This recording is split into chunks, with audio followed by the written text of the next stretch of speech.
Elle était à la fois forte et fragile. Le Seigneur lui avait révélé ça en 2009. La vision était comment? Et quand il a lâché la main, Marcelo a crié. Je suis le pasteur Dorcas, Josepha Daniel, la marraine du couple Tunasi, Marcelo et Blanche. Donc je les ai rencontrés, ça fait plus de 20 ans. Et c'est comme si c'était hier. Et j'ai l'impression qu'il y a quelque chose qui m'a été arraché parce que notre regrettée Maman Blanche, j'ai parlé avec elle avant de prendre son avion pour la Turquie. C'est ma filleule, mais c'était une amie, c'était comme ma fille et c'était la grande sœur de mes enfants. Et j'étais la grand-mère de ses enfants. Je les ai portés un à un, je les ai portés à la maternité. Je les ai amenés à l'école. Blanche, excusez-moi de l'appeler comme ça, parce que c'est cette façon que je suis proche d'elle. Je sais que c'est votre grand-mère spirituelle, mais c'est ma fille. Je l'ai rencontrée il y a, je peux dire, plus de 20 ans. Blanche a habité à côté de moi sans savoir que je la rencontrerai un jour dans d'autres circonstances. À l'époque, j'habitais à Kinshasa, à Beaumarchais. Il y avait sa cousine qui habitait à côté. Et c'était une très belle jeune fille. Et elle était belle, très belle. Une très belle femme, très timide, très réservée.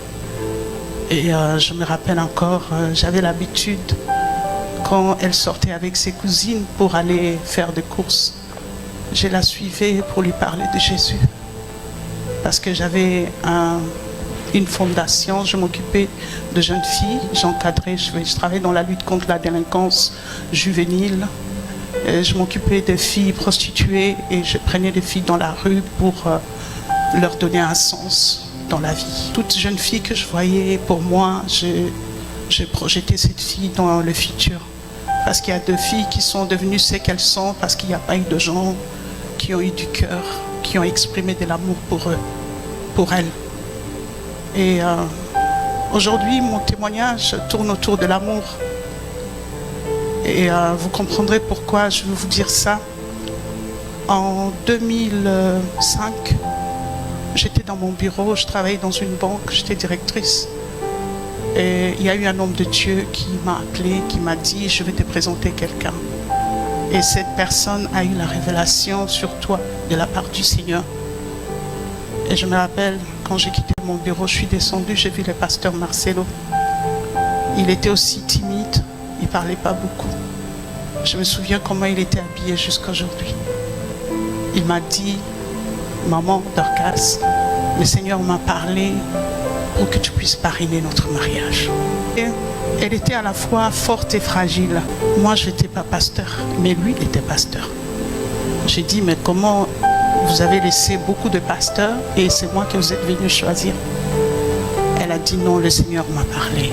Alors je lui ai dit, laissez-moi le temps, je vais prier et demander la volonté de Dieu.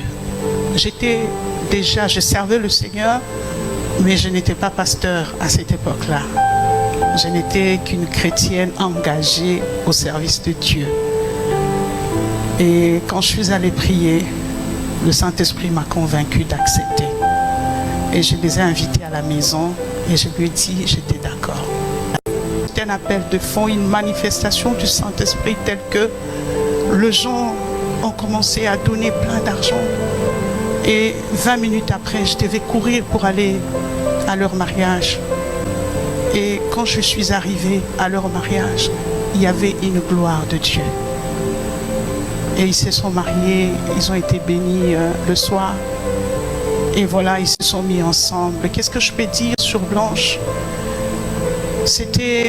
Elle était à la fois forte et fragile. C'est quelqu'un qui ne savait pas se disputer. Elle ne pouvait pas, comment je peux dire, entrer dans un débat avec une personne, chercher à trop argumenter. Non, c'était une personne très pacifique. Et depuis que je l'ai connue jusqu'à leur gloire, elle n'a jamais changé d'attitude vis-à-vis de moi. Servir Dieu n'est pas seulement être à la chair.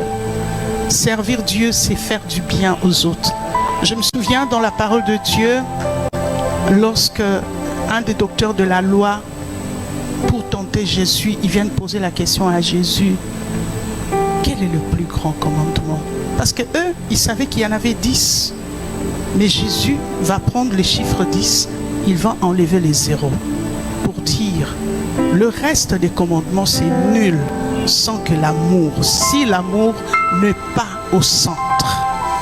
C'est-à-dire, on enlève le 0 sur les 10 et on laisse un seul et unique commandement. Tu aimeras Dieu de tout ton cœur et tu aimeras le prochain comme tu t'aimes toi-même. Aimer les prochains, c'est donner. Vous avez toujours entendu parler le pasteur Marcelo, il part toujours d'une femme et dit, cette femme-là m'a offert un véhicule. Je suis cette femme-là. J'étais là. En ces moments-là, il y a beaucoup de serviteurs de Dieu qui se sont ligués. Ils se sont dit, comment pouvez-vous faire ça? Je le fais parce que Dieu me l'a demandé de faire. Et je continue à le faire jusqu'aujourd'hui. Je continue à le faire. Ne faites toujours pas des choses quand les gens sont au sommet. Mais vous ne savez pas quel est leur avenir. Parlons de sa mort. Elle savait qu'elle allait mourir. Elle savait. Mais sauf qu'elle ne connaissait pas les jours. Le Seigneur lui avait révélé ça en 2009. En 2009, nous étions en prière à la Compassion avant que la Compassion n'ait l'explosion qu'il y a aujourd'hui. On était en prière parce que quand ils ont déménagé vers Limité, le pasteur m'avait demandé si je peux venir aider Blanche parce qu'il fallait monter le département de femmes. Je suis venue, je travaillais avec elle. Qu'est-ce qui s'est passé un jour pendant la prière? Elle a vu une vision. Elle dormait la nuit, elle a fait un rêve. Et ce même jour, moi j'ai vu une vision. Je suis venu partager la vision avec elle. La vision était comment? C'est qu'elle s'est vue plus tard. Ils étaient en train de monter la montagne avec le pasteur Marcelo. Et quand la main de pasteur Marcelo a touché le sommet, elle était fatiguée. Elle tenait par la main et sa main gauche a glissé. Elle est restée une main attachée à Marcelo. Et Marcelo lui disait, Blanche, s'il te plaît, tiens bon, tiens bon. Elle a regardé son mari dans la vision. Elle lui a dit, non Marcelo, je dois partir, je ne peux plus continuer. Et quand il a lâché la main, Marcelo a crié. Et c'est ce qui s'est passé. C'est vrai que si nous regardons tout ce qu'elle a fait, on peut faire comme dans Actes des Apôtres chapitre 9, demander sa résurrection. Oui, Dieu peut la ressusciter. Oui, Dieu peut la ressusciter dans sa souveraineté. Si elle a encore la provision ici sur la terre, Dieu va la ressusciter. Mais si elle a épuisé sa provision, Dieu va la recueillir. Pour preuve, lorsque j'ai appris la nouvelle, j'ai pleuré comme un enfant. J'étais